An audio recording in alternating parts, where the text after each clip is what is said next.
Usually when we talk about reaching our fitness goals, we treat the kitchen exactly like it's a courtroom. Yeah, that's a really accurate way to put it. Right, like there's this immediate, heavy expectation of judgment. Right. You look at a plate of food or, even a single ingredient on the counter, and it is instantly categorized into these incredibly rigid binary columns. Innocent or guilty. Exactly. Good or bad, clean or dirty. We crave that absolute certainty in our diets, I think. We want a swift, definitive verdict on every single thing we consume. So we don't have to think about it anymore. Right, exactly. It's essentially a coping mechanism for information overload. But the problem with that binary courtroom is that it is, frankly, a complete lie. Yeah. Like broccoli is automatically innocent, a donut is automatically guilty.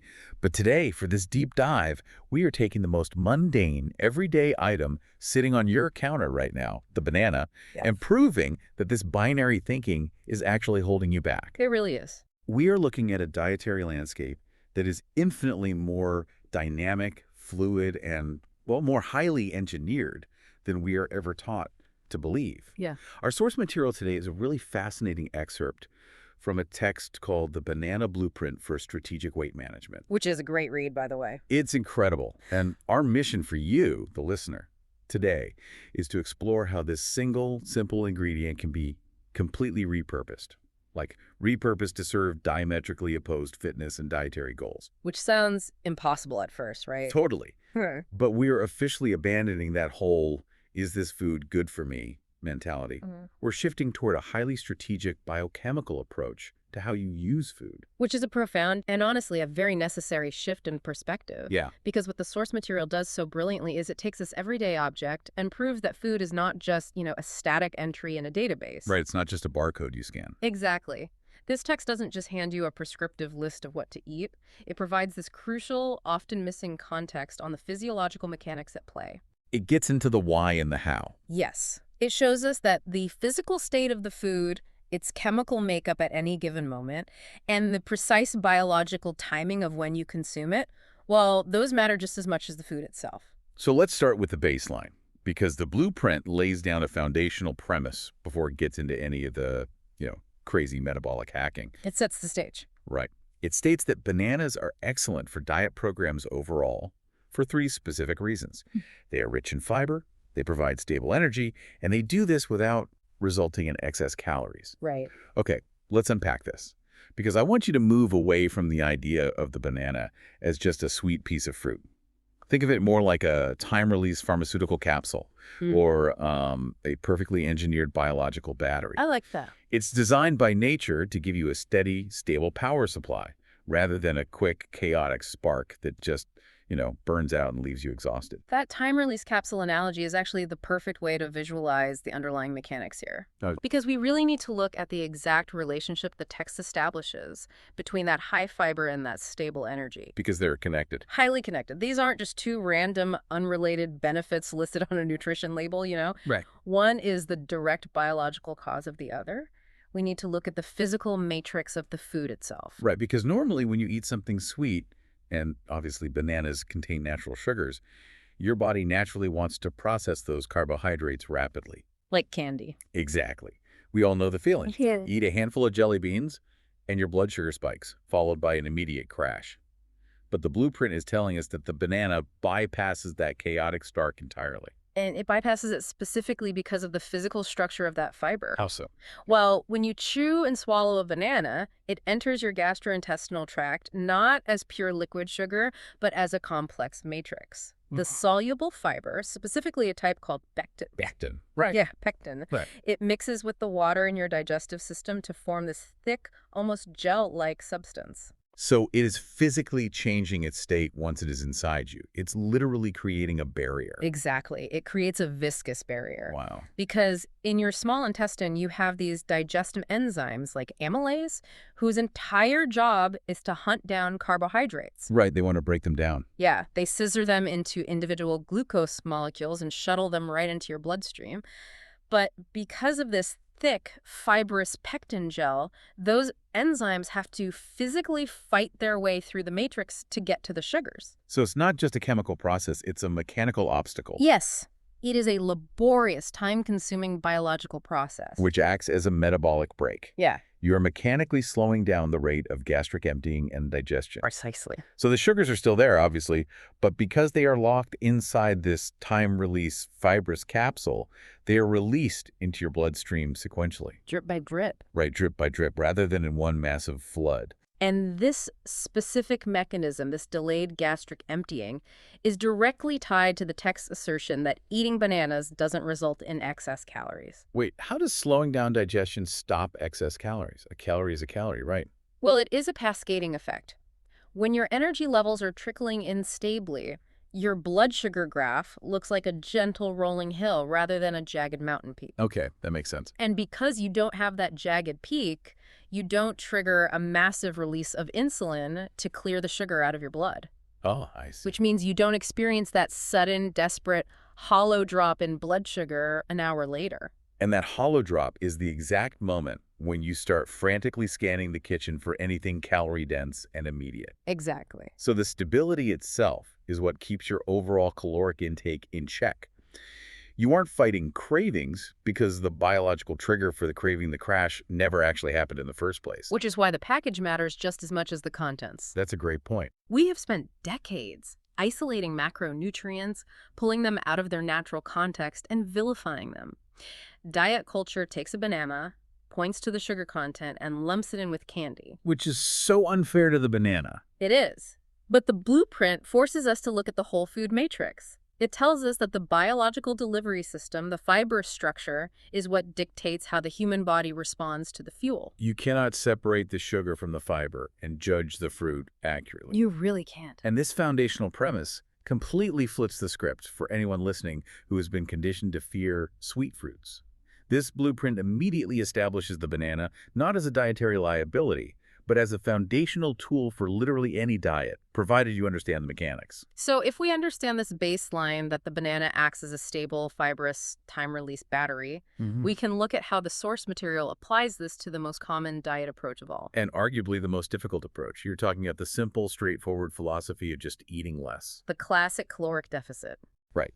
And the blueprint addresses this directly. For a low-calorie diet, the instruction is incredibly specific. It says to eat a medium-sized banana containing approximately 105 calories and use it specifically as a hunger-curbing snack. Right. The text notes that the high fiber keeps you full for a longer period of time, which actively prevents you from overeating later. This is where we transition from merely understanding the banana's nutritional profile to deploying it as a strategic behavioral intervention. But hold on, let me play devil's advocate here on behalf of you, the listener. Sure, go for it. Because if you have ever been on a strict cutting phase, or, you are obsessively tracking your macros, you know that every single calorie feels like hard-earned cash.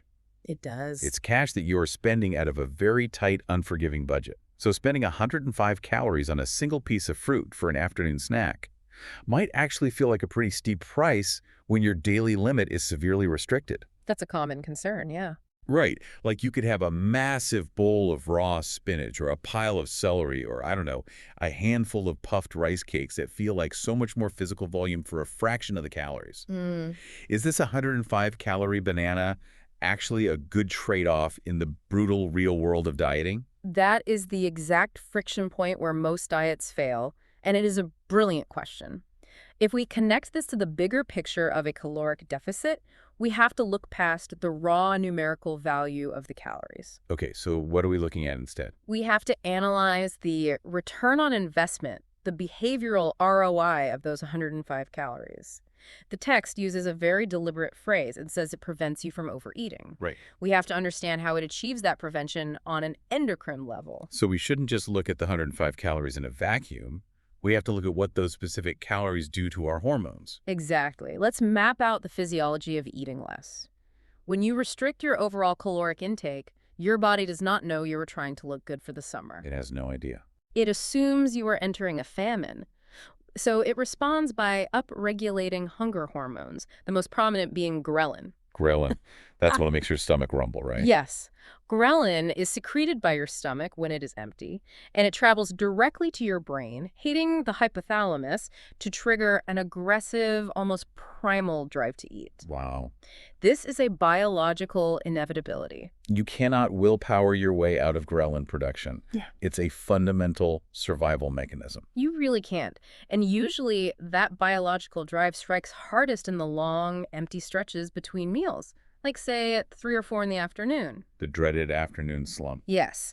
Now, if you try to power through that hormonal spike with 0 calories, or if you consume one of those low-calorie snacks you mentioned. Like the airy rice cakes? Exactly. Those rice cakes that instantly dissolve into nothing in your stomach, you aren't actually shutting down the ghrelin production. You are just delaying the inevitable. And then 5 p.m. rolls around, your willpower completely collapses under the weight of your own biology, and you end up standing at the open pantry eating 600 calories of whatever processed food you can get your hands on. Yes, that is the exact cycle of diet failure. But the blueprint advises a different strategy entirely. Okay. It advises spending 105 calories preemptively. Oh, I see. When you consume that medium banana, 2 very specific mechanical things happen. First, the physical bulk of the dense fiber actually stretches the walls of your stomach. Physically stretches them. Yes, you have mechanoreceptors, literally stretch sensors lining your stomach wall. When the fibrous mass of the banana hits them, they send a signal up your vagus nerve to the brainstem. And what does that signal do? It actively shuts down the production of ghrelin. So you're turning off the famine alarm. You're turning off the alarm. And second, because of that pectin gel we discussed earlier, the delayed gastric emptying keeps your blood sugar stable. Right, the time release effect. Exactly. So you aren't fighting a glycemic crash on top of the physical hunger. You are making a calculated strategic investment of 105 calories right now at the critical moment of hormonal vulnerability in order to save yourself from consuming 600 excess calories an hour later. I love the concept of the banana as a volumetric shield. A volumetric shield, I like that. It is essentially a down payment on your future self-control. Because, let's be honest, extreme, unmanageable hunger is the #1 reason we abandon our goals. Without a doubt. You can have all the motivation in the world on a Sunday night when you are meal prepping, but by Wednesday afternoon, when your stomach is screaming and your ghrelin levels are peaking, biology is going to win every single time. Every time. The blueprint is positioning the simple fruit as a literal mechanical shield against that biological inevitability. The overarching lesson here is that not all calories are equal in their behavioral impact. I mean, 105 calories of pure processed sugar will trigger a blood sugar spike, a crash, and ultimately generate more hunger. But 105 calories encapsulated in a dense high-fiber matrix acts as a profound behavioral modifier. It changes how you act later in the day. Yes, it actively curtails the desire to consume more. It is strategic volume eating, utilizing your body's own mechanoreceptors and endocrine system. Okay, so that perfectly explains how to use the standard banana to eat less overall. But eating fewer calories is only one slice of the dietary pie. True. What happens when a diet plan isn't just about restricting overall volume, but is aggressively restricting a specific macronutrient? Because bananas are famously carbohydrate heavy. Oh, yeah. They are practically the poster child for carbs in the fruit world. We all know this. If someone is on a ketogenic diet, or even just a strict low-carb protocol, avoiding bananas is usually rule #1. Sure. So how on earth does the blueprint handle that? This brings us to the most scientifically nuanced part of the blueprint, I think. The text explicitly addresses the low-carbohydrate or keto diet, and it does so by introducing a concept that most people are completely unaware of. And this is the part of the text that absolutely stopped me in my tracks. Because here's where it gets really interesting. For a keto, or strict low-carb approach, the blueprint issues 2 rules. Right. First, limit the portion size, which makes sense. Right, of course. But second, it explicitly instructs you to choose bananas that are slightly green, underripe bananas. Yes. The text states that these green bananas have a lower accessible sugar content and a much higher level of something called resistant starch. Resistant starch, yes. Now, we all know that a brown, spotty banana tastes sweeter than a green one. That's just basic kitchen knowledge. Right. But what's actually interesting here is how the blueprint leverages that exact glycemic shift. It's telling us that the fruit is actively changing its chemical architecture as it sits there on your counter, effectively giving you 2 completely different foods wrapped in one peel. It's fascinating. We are so deeply accustomed to thinking of our food as static, unchanging entities. Right. An apple is an apple, a banana is a banana. Exactly. But from a biochemical standpoint, a banana is a dynamic, living organism. The blueprint is shifting our focus entirely onto the physical state of the food in time. The physical state in time. Right.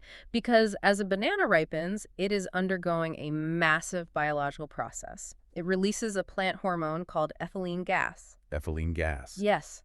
And that gas triggers the production of enzymes, specifically amylase and pectinase. Wait, those are the exact same enzymes we have in our own digestive tracts. Precisely. As the banana sits on your counter, it is essentially digesting itself. That is wild. The amylase enzymes are actively breaking down the plant's long, complex starch molecules and scissoring them into simple, sweet glucose and fructose sugars. Okay. And the pectinase is breaking down the stiff fiber, which is why a brown banana is soft and mushy. So the sugar content is literally multiplying while we aren't even looking, while the fiber barrier is being dismantled. Yes.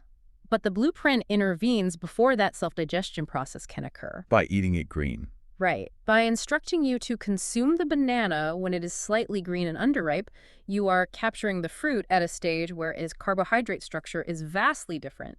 The text highlights resistant starch. Okay, let's break that down for the listener. What exactly is a resistant starch resisting? Because if I'm eating a carbohydrate, I assume my body's going to process it as a carbohydrate. Well, it is resisting the normal process of human digestion. We talked about how standard starches and sugars are broken down in your small intestine and absorbed into your bloodstream. Right, which causes the insulin spike that knocks you out of ketosis. Exactly. But resistant starch specifically, type 2 resistant starch found in green bananas has a tightly packed, highly crystallized physical structure. It's locked up tight. It is so tightly packed that your digestive enzymes simply cannot access the bonds to break them apart. So it literally resists digestion in the stomach and the small intestine. It completely bypasses the area where nutrient absorption usually happens. Wait, if it's bypassing the small intestine entirely without being broken down into sugar, aren't we basically eating wood? Like, where does it go? It passes straight into the large intestine, the colon. Oh, okay. And this is where the magic happens. Because it wasn't broken down into accessible glucose, it doesn't trigger an insulin spike. Because the sugar never hit the bloodstream. Exactly. But it isn't useless. In the large intestine, it acts much more like a prebiotic dietary fiber. It becomes food for your gut microbiome. Oh, wow.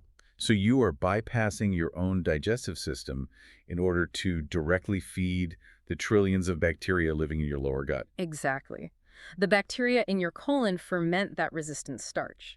And in the process of fermenting it, they produce something called short-chain fatty acids, primarily one called butyrate. Yeah. And butyrate is incredibly beneficial. It is the primary energy source for the cells lining your colon. It reduces systemic inflammation, and it actually improves your overall insulin sensitivity. So by eating the banana when it is green, you are basically hacking the matrix of the fruit. You really are. You are getting the physical substance, the satiety, and the gut health benefits. But because the carbohydrates are structurally resistant, your body does not register them as accessible sugar. Correct. You get to eat a theoretically high-carb fruit on a strict low-carb diet by exploiting its unripened chemical state. It is a remarkable biological loophole provided by nature. A green banana behaves fundamentally differently in your endocrine system than a yellow one. That's just amazing. This allows it to bypass the rigid rules of keto. You are getting satiety without triggering the insulin response that a low-carb dieter is actively trying to avoid. I really want you, the listener, to pause and think about what this means for the psychological burden of how you track your food. Oh, tracking apps, yeah. Because if you use diet journals or calorie tracking apps, this completely shatters the illusion of those databases. Usually you scan a barcode or type in banana, hit enter, and accept whatever macronutrient numbers the app spits out. Right. But this blueprint proves that a banana isn't a static entry. The database is completely blind to the biochemistry. Exactly. Its entire nutritional identity, whether it is a high-sugar energy source that will ruin your keto state or a low-sugar, high-fiber gut food that will keep you on track, is tied entirely to its ripeness on any given Tuesday. Yes. Your tracking app doesn't have a clue what color the peel is, but your metabolic system absolutely does. Which is why understanding the why and how is so liberating. You cannot blindly follow a generalized database. You have to know what's happening. Right. The blueprint empowers you to understand that you have agency over the food's biological impact. You are actively manipulating the food's internal chemistry to suit your specific metabolic goals. Okay, this is a perfect segue because we have seen how to use the standard fibrous banana as a volumetric shield to suppress ghrelin and eat less overall. Right. And we have explored the deep science of resistant starch, using green bananas to bypass the small intestine and dodge accessible carbs on keto.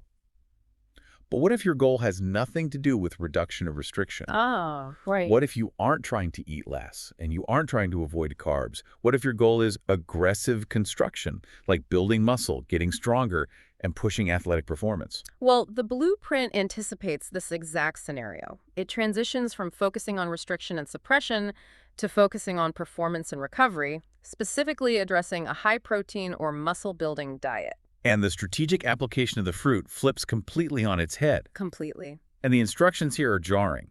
For this goal, the blueprint advises consuming the banana right before or after exercising.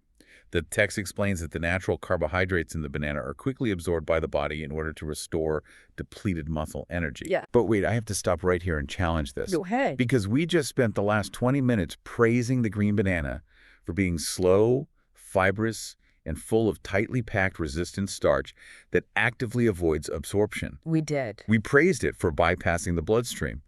But here, the blueprint is explicitly demanding that the carbs are quickly absorbed for muscle energy. Right. If I eat a green-resistant banana after a heavy lifting session, those carbs are locked up.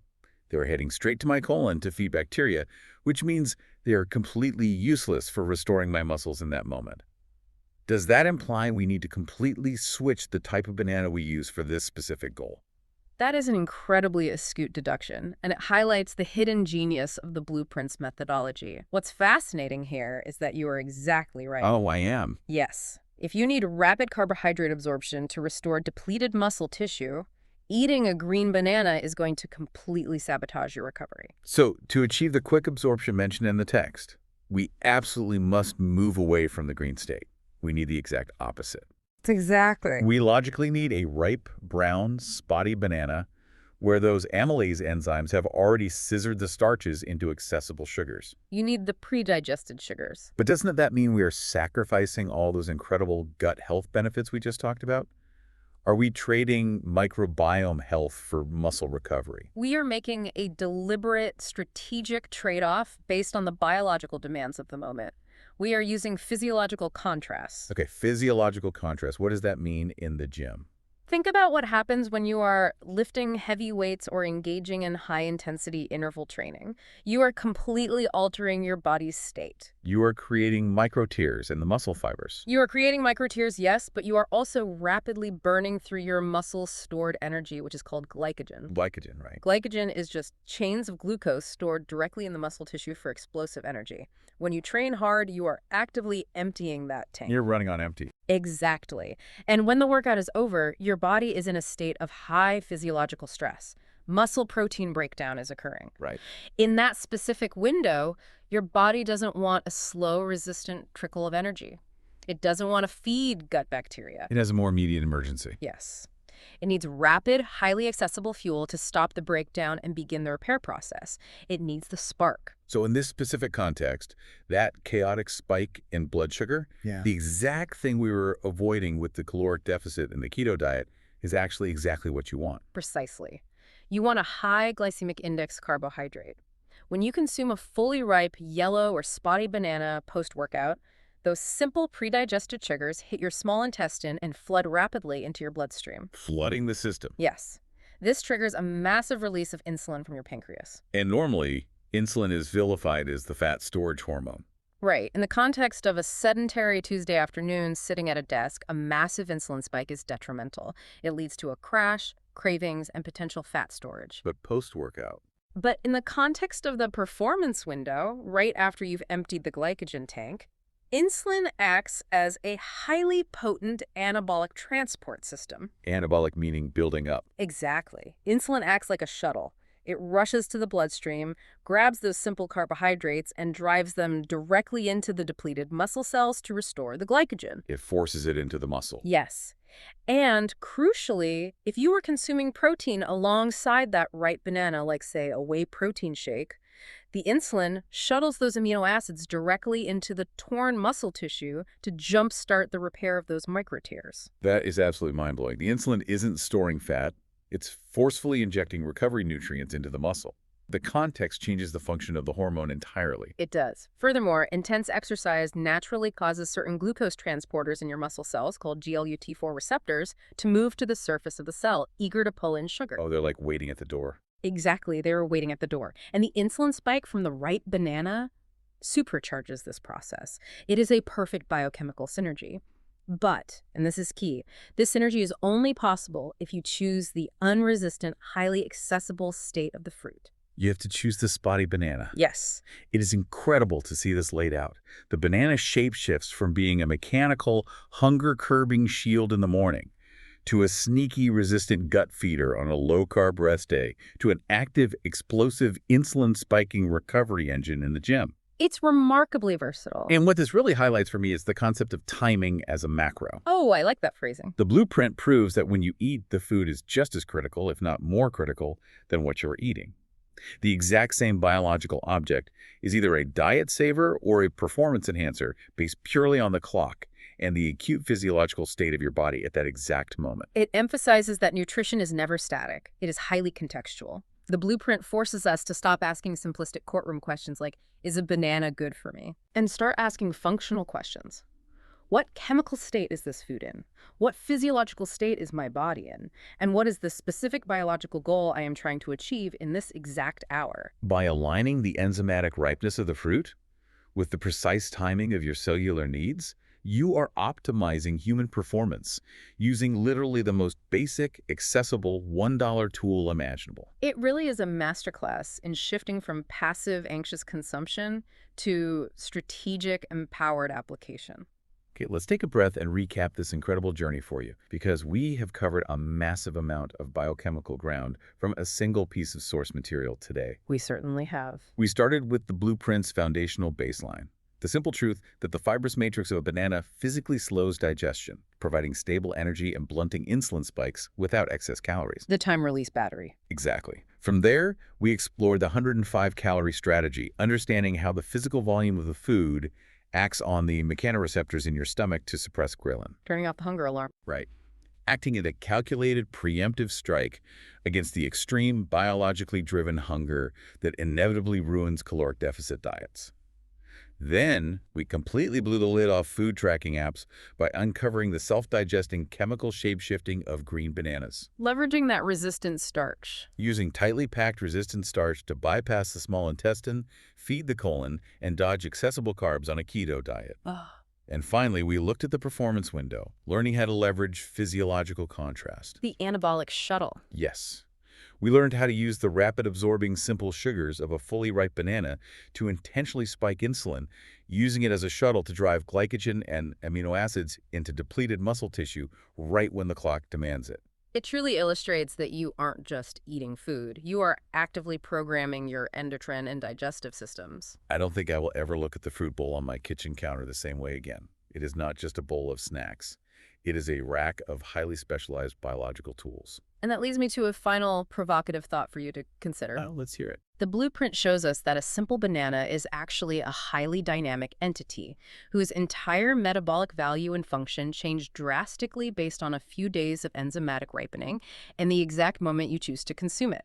Right. It makes you wonder, as you look around your kitchen right now, what other everyday, seemingly simple whole foods are secretly harboring this exact kind of strategic biochemical versatility, just waiting to be unlocked by a slight change in preparation, temperature, or timing. Wow. That is such a fantastic question to leave on. A huge thank you to you for joining us on this deep dive. Yeah. You are now armed with a totally new perspective on a daily staple and hopefully a much more forgiving, strategic way of looking at your entire approach to nutrition. We will catch you next time as we keep exploring the hidden mechanics of the things we think we know. Until then, keep questioning the courtroom.